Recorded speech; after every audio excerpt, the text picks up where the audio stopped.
बिस्मिल्लाहिर्रहमानिर्रहीम। अस्सलाम वालेकुम। अवां ॾिसी रहिया आहियो जीजलमार न्यूज़ HD। ख़बर शामिल कयूं था।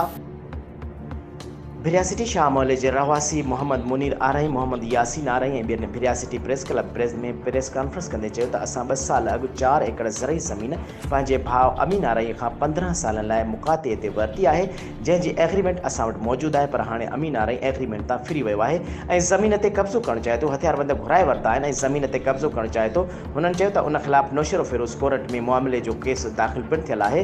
इलाइक़े जो ॾोहारी माण्हू घुराए असांखे नुक़सानु ॾियणु चाहे थो, जॾहिं त असांजे गॾियल रहाइश वारी जाइ पिणु ग़ैर वास्तेदार माण्हुनि खे खपाइणु घुरे थो। पर ऐं ॿाहिरियां माण्हू अचण सबबु असांखे नुक़सान जो ख़दशो आहे। उहा जॻह त असां ख़रीद करणु चाहियूं था, जेको असांजो हक़ आहे। हुननि आला अख़्तियारनि DIG शहीद बेनज़ीराबाद SSP नौशरो फिरोज़ खां मुतालबो कंदे चयो त मामले जो नोटिस वठी ज़मीन तां कब्ज़ो ख़तमु कराए असांखे तहफ़ुज़ फ़राहम कयो वञे।